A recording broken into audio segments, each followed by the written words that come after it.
Hello and welcome back. I am Dr. Diane Craig, and this is Too Soon to Stop, the How to Reinvent Yourself at Any Age channel. I am very excited to be with you today and share new lessons that I am learning. For me, it's like journaling in front of the world, but it is inspiring to me to consistently go on my quest to become the best version of myself. I have no idea where this journey will lead me, but I am totally geeked to be here. It is my prayer and dream for you to be learning and having as much fun as I am learning and becoming the best version of yourself. Today's lesson is about having a vision. It is not necessary to have experience when you have a vision. You just have to know what your vision is. Study it out. Focus on how you want to make it your reality.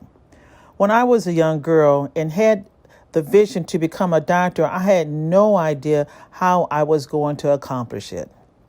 There were no doctors in my family. I had no role model to imitate. I was, however, surrounded by plenty of naysayers telling me why I could not accomplish my vision, right down to working hard and handing my paycheck over to help my family. These were the suggestions of the people that were surrounding me, that I should just work and help the family out.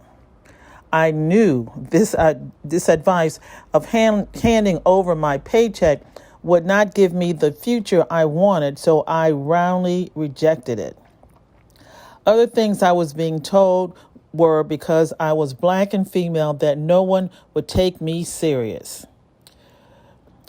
In fact, when I went to talk to the counselor at my high school who had been assigned to me to pursue my career, I was not only yelled at for coming in his office with this information of wanting to be a doctor, but was told that I should consider becoming an LPN, and there was no way I could ever become a doctor.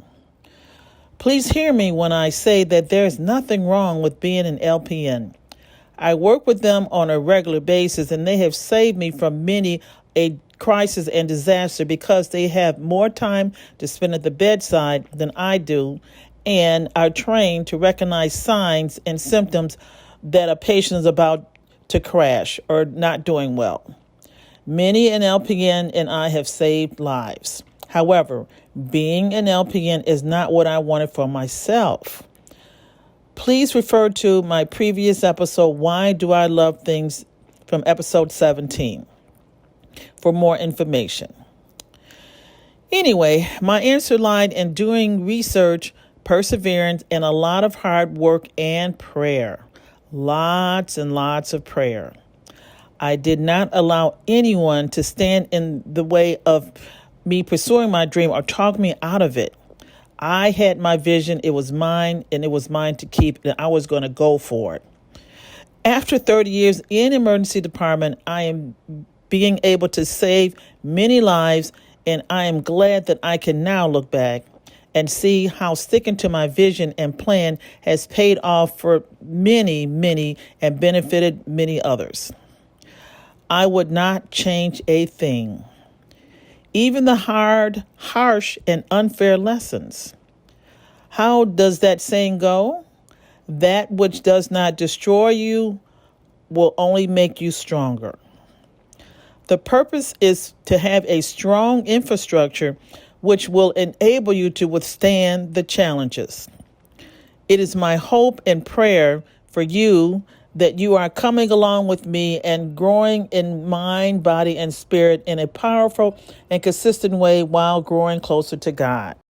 Let's start by cracking open and looking at your failures. Yes, it is like cracking an egg. If you don't crack the shell of trying to defend yourself from pain, you will never know what is inside and how you need to change in order to grow to your next level. Don't be afraid. I know it is scary. However, it is a necessary, albeit painful step at times in order to realize that making a reality your vision is going to take a lot of hard work. You have to do this to achieve things. Learn from your insecurities and your self-doubts. Look at insecurity and doubt straight in the eye. Give it a nickname so you can address it in a personal way, on a personal level daily. Be bold and unafraid. Yell at it. Give it a kick in the pants that it needs and deserves. Ask yourself, why are you allowing the insecurity to have so much power in your life and make you so weak? Why? Look at the fear. Study it. Really study it. Therein lies your answer, believe it or not.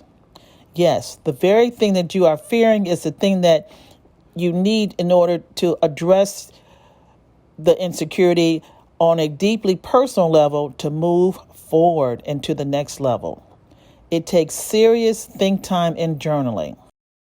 Journaling's importance cannot be overemphasized. Journaling is a necessary step needed. Once things are written down, you cannot gloss over them or lie to yourself about them. This is powerful stuff, although it can be very painful at times. I think of Psalm 66 in the Bible. It talks about how God preserves your lives, yet refines you like silver. He coddles you at times and loves you, protects you, and yet he allows you to go through the fire of tough challenges in order to prove that you are genuine. The real deal. Don't we do this when we are considering a job or a romantic partner or a spouse? It would be very foolish to simply jump into any of these situations without careful consideration and thought. Well, God uses the same techniques to teach our authenticity. Think of it as a refinery. A refinery is scorching hot, really hot, searing hot. Not a place for phoniness or impurities to survive. The impurities are dripped off and discarded. A lot is happening in that heat. Eventually, it turns into a product that is pure, refined, and valuable. This is you when you allow yourself to go through trials and use the failures as lessons to become the best version of yourself. No longer let shame, embarrassment, or others ridiculing you behind your back stop or deter you. The ones that are talking about you in your back, well, there's a reason why they're behind you and not ahead of you, or at least not with you.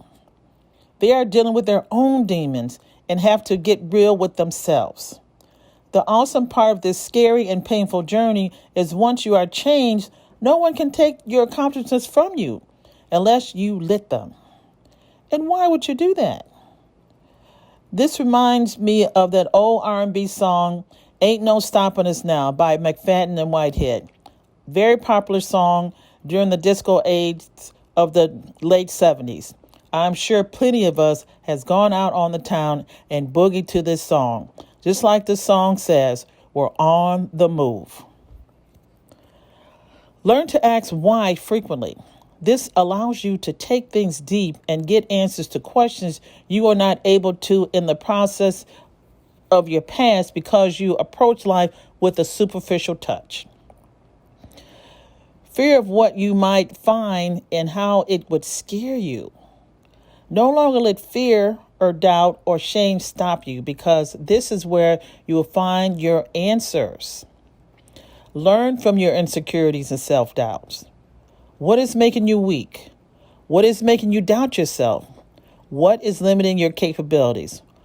Why don't you feel worthy to accept God's wonderful blessings for you to be successful? Always remember that God does not need you. You love him and he loves you and he wants to use you, but he does not really need you. However, allowing yourself to be used can lead to a fulfilling and powerful life that can help and impact others. God definitely wants to use you.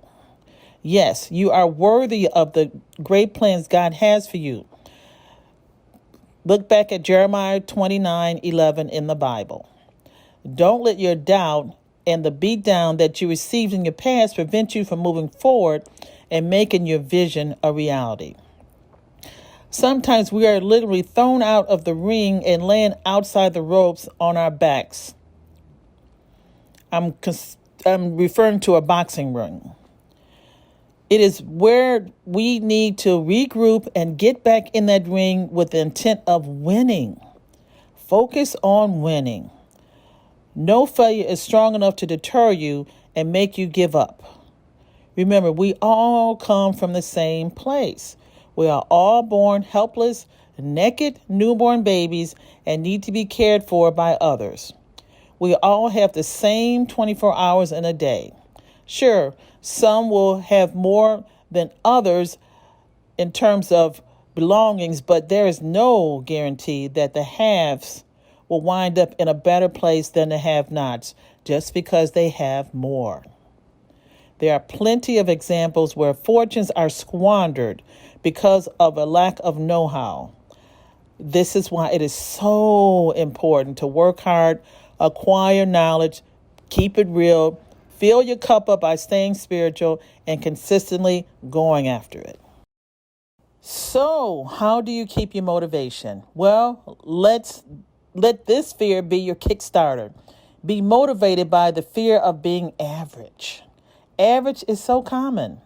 Do you want to be common? Common means things that occur often. It is the status quo that society pushed everyone toward. Many people buy this lock, stock, and barrel without even questioning the why behind this. This comes from trying to fit in. If you have a vision that makes you a standout, do not be afraid to go after it and make this your reality. Certainly, growing up poor, there are many examples that I had around me on how to stay poor. In fact, I was surrounded by how to stay poor experts.